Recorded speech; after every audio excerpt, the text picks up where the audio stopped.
Perfect? Bang on my chest if you think I'm perfect. Go ahead, bang on it. No heart? You gotta have heart. Miles and miles of heart. This is Patchwork Heart Ministries' Young Catholics Respond, brought to you by Breadbox Media. Now, here's your host, Bill Snyder. Thanks, Adam, and welcome to the program, everybody. I am Bill Snyder. This is Young Catholics Respond, and thank you so much for being a part of our ministry. We are so blessed to have you listening. No matter how you're listening, I want to give a big shout out to Light of Life Radio in West Virginia. Thank you so much for tuning in to our program and being a part of our ministry by broadcasting Young Catholics Respond on the radio. So thank you so much, Light of Life Radio. And if you're listening on Light of Life Radio, please know that you can reach us on our website at patchworkheart.org for more information about who we are and what we do and how we help you grow deeper in faith and sow hope into broken hearts. I don't want to spend too much time talking about ourselves, though. Today, I want to talk with you because I want to share with you our guest, and his name is Brice Sokolowski. And Brice is he is the founder of CatholicFundraiser.net. He had a successful career in technology consulting with Accenture and Price Waterhouse Coopers in various cities, Dallas, San Francisco, Paris, Abu Dhabi, London, and around the world. But he left to help his Catholic diocese in London, England, with a fundraising campaign, and that campaign went on to raise over $50 million, which was the largest sum ever raised in the Catholic Church in the United Kingdom. From then, he created this wonderful apostolate to help Catholic fundraisers, or help Catholic organizations fundraise. And again, it's CatholicFundraiser.net. So, Brice, welcome to the program, and thank you so very much for joining me today on Young Catholics Respond. Amen. Bill, thank you so much. A delight and a true blessing to be here with you today. Really, really appreciate it. Yeah, it's going to be so much fun to talk. And as that bio just kind of said, you know, this story's got to be so much more interesting than what I just said in like 30 seconds. So tell our listeners how this happened for you. Tell us a little bit about that journey of your Catholic faith and how you ended up starting this whole fundraising apostolate. Absolutely. So actually, when you were kind of like doing my bio, I forgot to add, and I finally added it. I mean, it's been up there for a while, but it sounds like I kind of left a career, you know, in my 50s or 40s or, you know, in my prime, but I actually pretty much left my career at, I believe it was the age of 27, after 4 or 5 years in the workforce. You know, I had a real crisis of meaning and purpose. I was raised Catholic all my life, you know, went to Catholic high school, but then went to engineering school because I thought I was going to be an engineer and I thought I was going to be in tech all my life. But 5 years in, and it was really shocking because I was really blessed.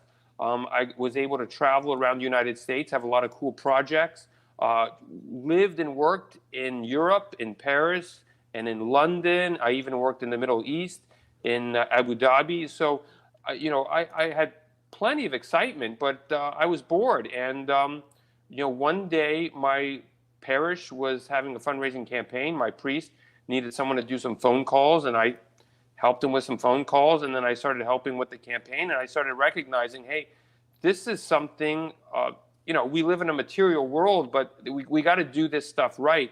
And so I saw a lot of opportunity within my local parish and my diocese that, hey, you know, if we need to help fund the seminary, we need to take care of the retired priests. If we got to be, you know, supporting all these different projects, you know, there were certain things that they were doing well, the diocese, but I thought they could do it a bit better.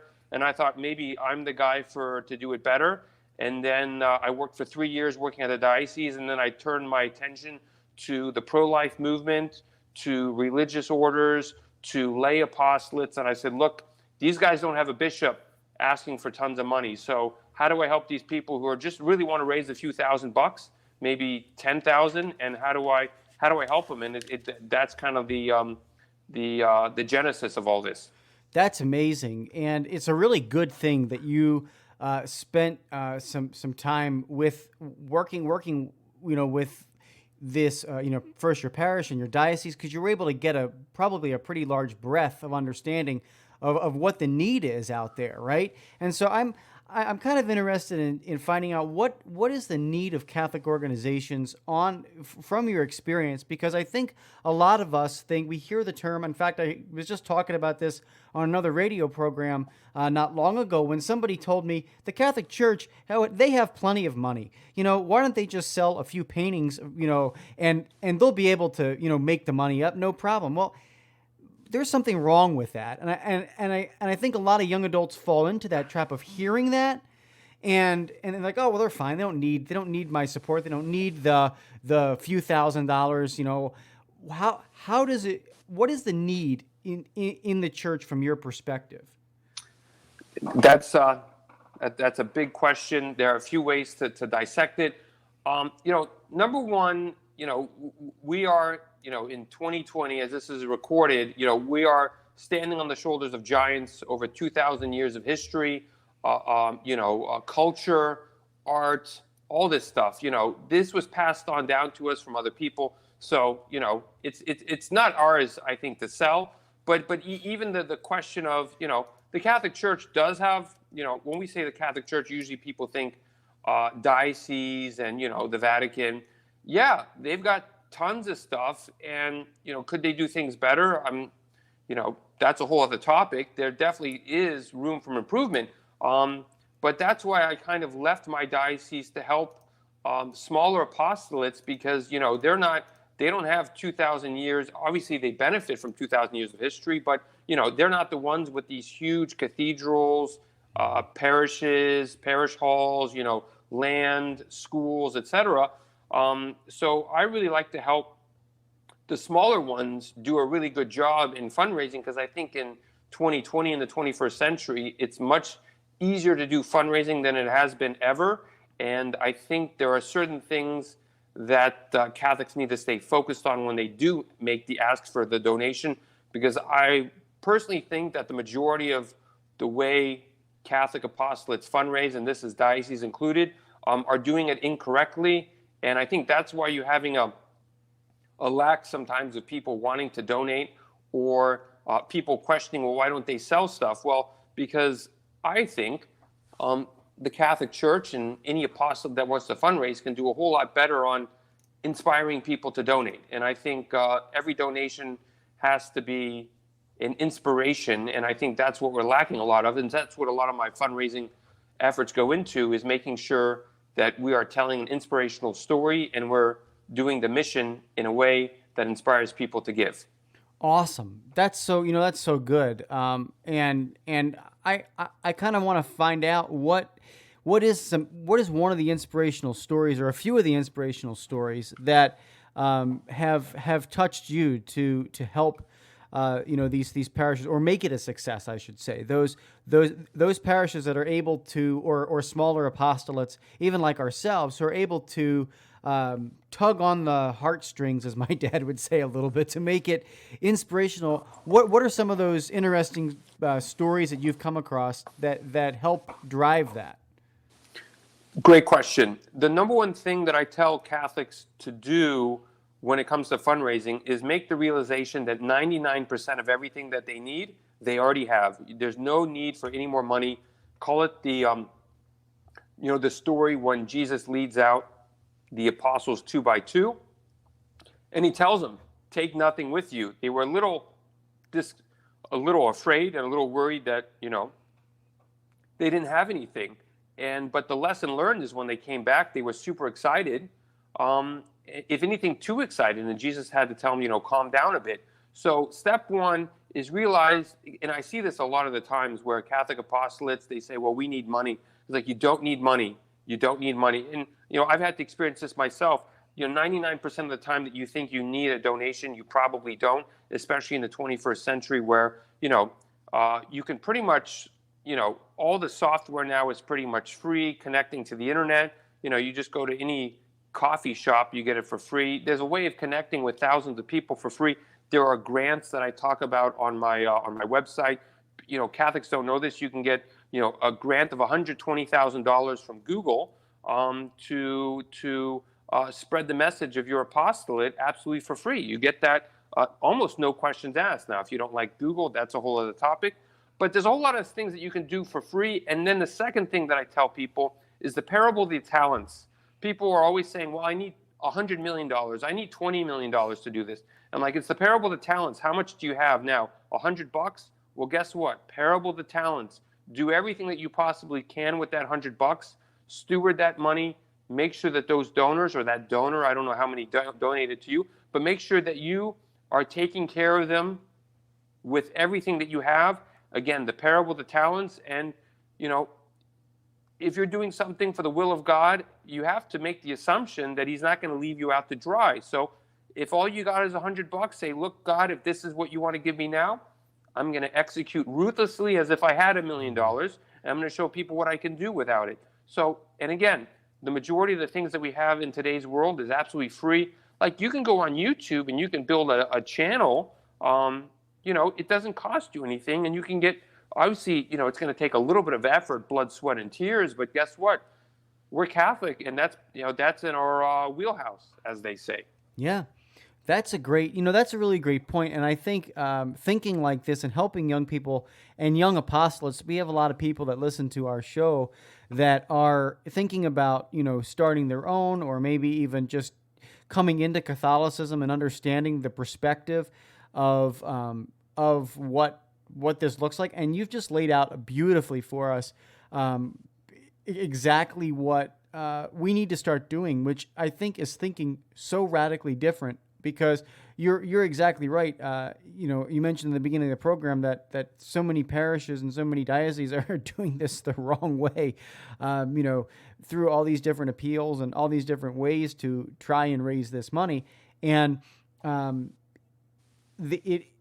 what I'm hearing you say is really mission first, money second. And you can correct me if I'm wrong, but that's just what I hear, and I think that is a beautiful way to begin working, like you have it, and it's going to follow if you're doing the Lord's will. And what a beautiful way.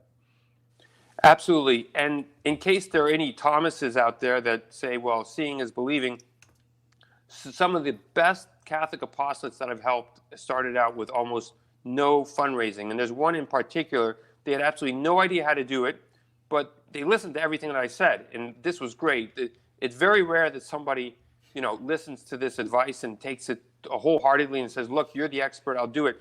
And they went from raising probably maybe a few thousand over a year to this year, they'll probably raise $1 million. And it's because mission first, and they took it wholeheartedly, but then obviously they recognize that you have to ask, and that's the balance, and that's maybe a whole other topic. But definitely mission first, but it doesn't mean that you don't ask. But what most people do is they say, well, I need to ask, and then I'll do the mission. Or they'll say, like, I'm all mission, and if people want to donate, great. And look, that's a great fundraising strategy.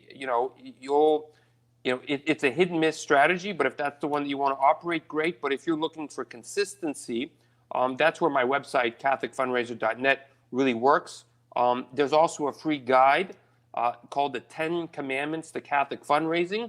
It's everything that I've learned with fundraising. It's before I started all this out, I actually went to get a theology degree, a master's. I'm not going to say I'm an expert theologian. I've kind of forgotten most of it, but I think it sowed some deep roots for me to make sure that what I'm doing stays grounded in my Catholic faith, and that's why I have the 10 Commandments to Catholic Fundraising, to help people stay focused on what they need to do every day if they want to be successful with fundraising in a Catholic apostolate.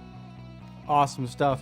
For our listeners, you're listening to the voice of Brice Sokolowski, and we're going to be right back with some more discussion with him in the second half of our program. So stay tuned, and we'll be right back after this break.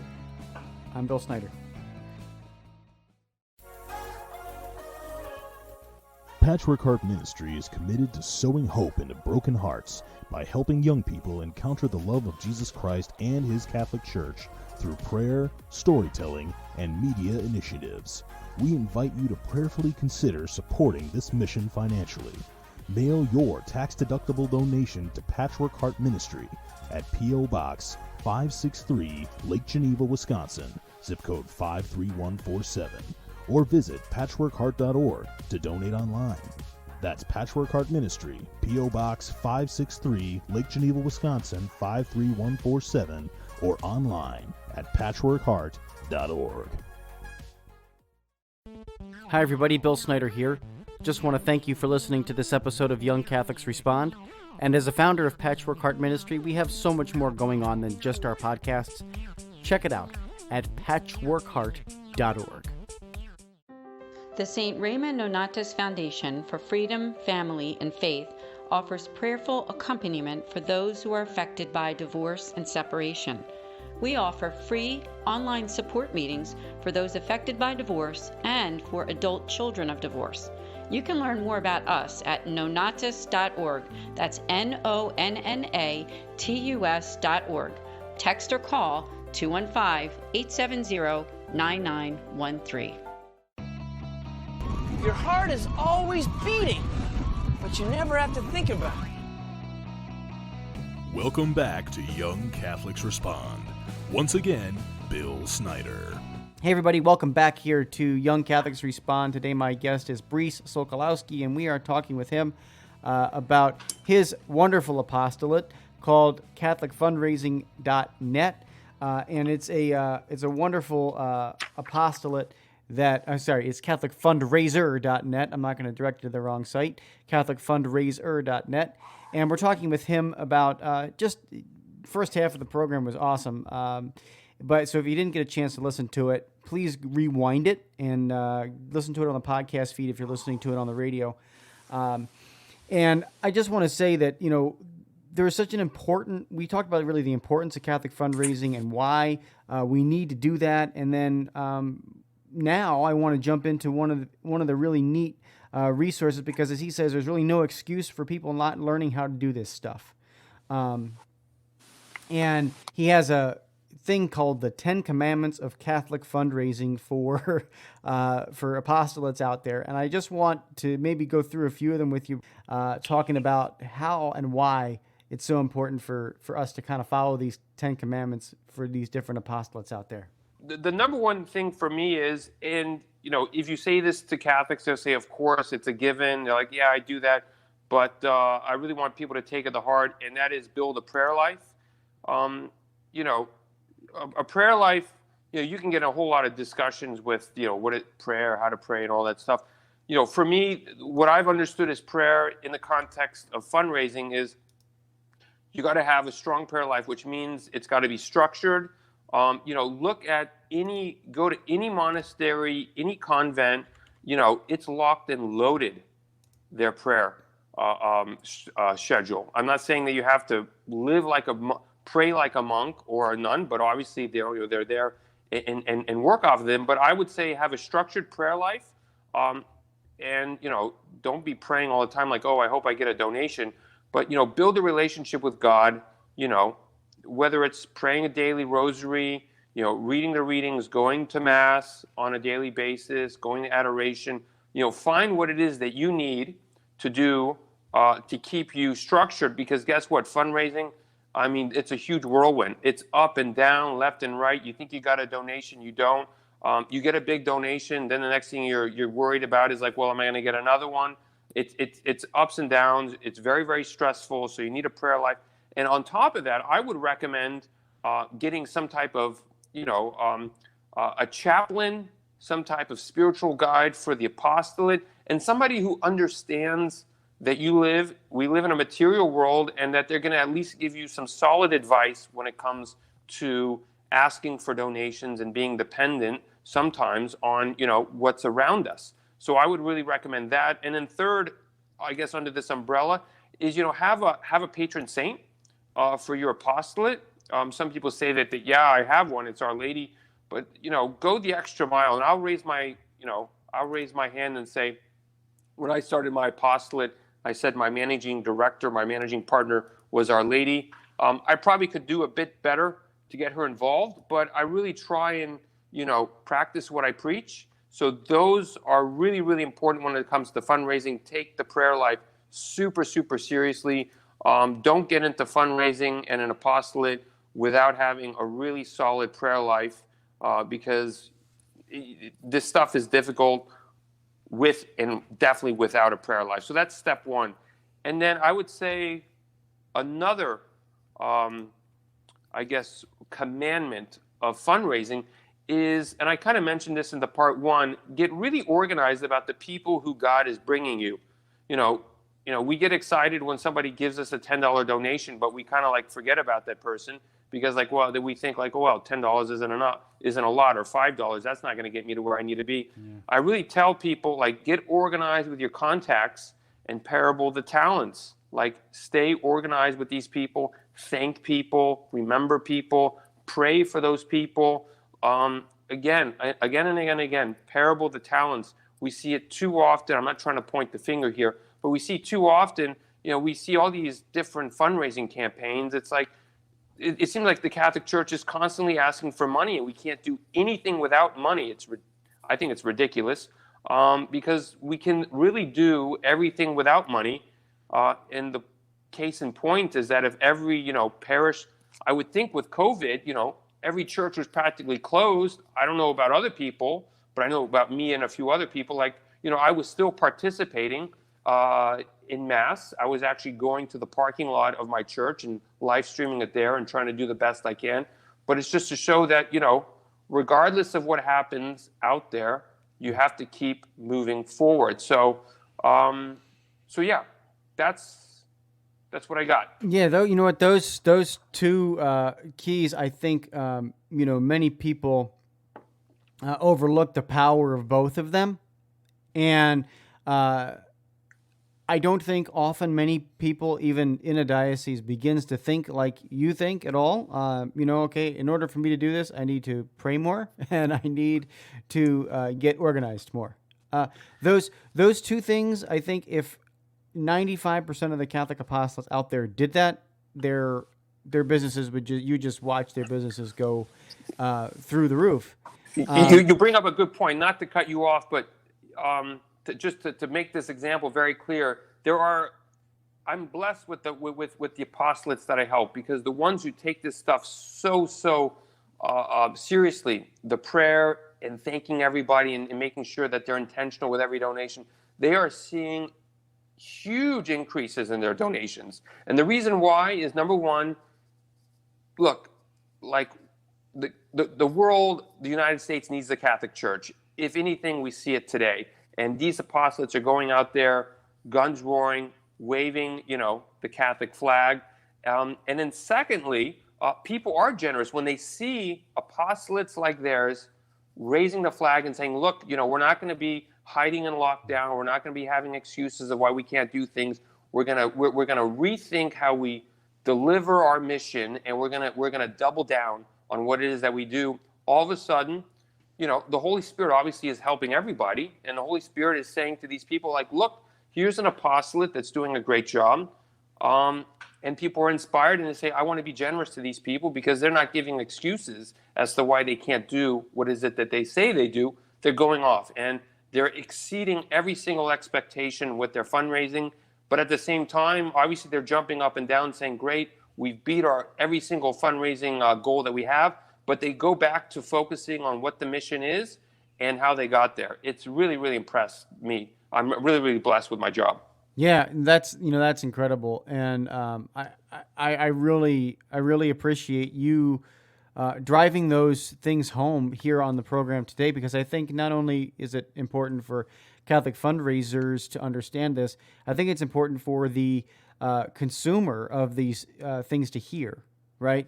I donate money into different apostolates because I believe in the mission, because I am told thank you, and because they seem relatively organized and they help me grow in prayer. So I think for the average person out there listening to this that maybe doesn't have an apostolate, but gives and donates, to them. I'm wondering if maybe you can touch a little bit upon this as we kind of wrap up. Is why is it so important as a Catholic to give back to these organizations? I think there's a lot of young people. There's a lot of selfishness in society today, a lot of greed in society today, and I think we're all in it for ourselves. I think a lot of young people hear that, like we're all in it for ourselves, and I'm going to make myself into the mountain. But why is it so important for us to give back to organizations that are doing a good job and lifting up people in faith? Why is that such an important thing? Yeah, you bring up a great point. When you're young, obviously, you're starting out. You're planning for your future. If you want to get married, you're gonna, there you've got kids. You got to take care of a house. You've got to buy a house. So there's a lot of expenses. So I always tell people, especially young people, if you're out there and you're saying, well, I don't have a lot of money. What is it that I can do? We're all called. I always forget the term in canon law about the tithing, but obviously we're supposed to give a certain amount. But start small and recognize and start, I guess, discovering the joy of giving. So even if it's $1 or even if it's 50 cents, I don't care. Just pick the apostolates that you say, you know what, I really like them. I really want to support them. Don't feel bad. I mean, I used to think this, like, well, I can't really give that much. But say, like, look, it's more of a statement for you than it is for them. And both benefit. If you just give $1 or $2 or whatever it is, you're going to really feel the joy of giving. And, obviously that phrase gets thrown around way too much. And usually it's like joy of giving, give a big chunk of money. But it's all about where you are today. If you can't give a lot, just pick the 1, 2, or 3 apostolates that you find are really, really good, and let them know and say, look, I'm going to give as much as I can today. Here's $1 a month, or 10, or 5, or whatever it is, and say, look, you guys, I'm going to journey with you. So I'm going to be donating, and next year I'm going to try and give a little bit more. So every year, try and give a little bit more. That's what I do. Is I started out with a certain level, and as I grown past my 20s and now through my 30s, I try and give a little bit more every year. And I find that the more I give, it's the more I recognize that I don't need that money. And I'm blessed to give it to people that I know they're going to do something really, really great, because that's what it's all about. Awesome. Brice, this is awesome and great advice for young people and everything. I want to make sure you have the opportunity as we kind of wrap up here to share with people how they can get in touch with you and your organization. Again, it's CatholicFundraiser.net. And so please go ahead and reach out to Brice and just give us any other contact information or any other stuff that you would like to share with people. Absolutely. CatholicFundraiser.net, 99% of everything on there is absolutely for free. The one thing that's for sale is the book. And the reason I do it that way is that I really want Catholic apostolates, or anyone out there, if you're listening, and if you're wondering, how do I fundraise? Well, if you've listened to this, you no longer have an excuse about learning how to do this stuff. The majority of what I do is absolutely for free. I've been blessed by many, many great people around me who have shared their knowledge, and I'm trying to pass it on. And by telling other Catholics, this is how to do it. So if you have any questions, or a religious order, or a lay apostolate, or even a parish or a diocese that is reconsidering their fundraising or wants to improve it, especially in the 21st century, and how to use the internet, how do we go around about asking for donations online, check out CatholicFundraiser.net. I call it the tools for the new evangelization in the 21st century. Awesome stuff. So everybody, please head over to CatholicFundraiser.net. Brice, I want to thank you so much for your time.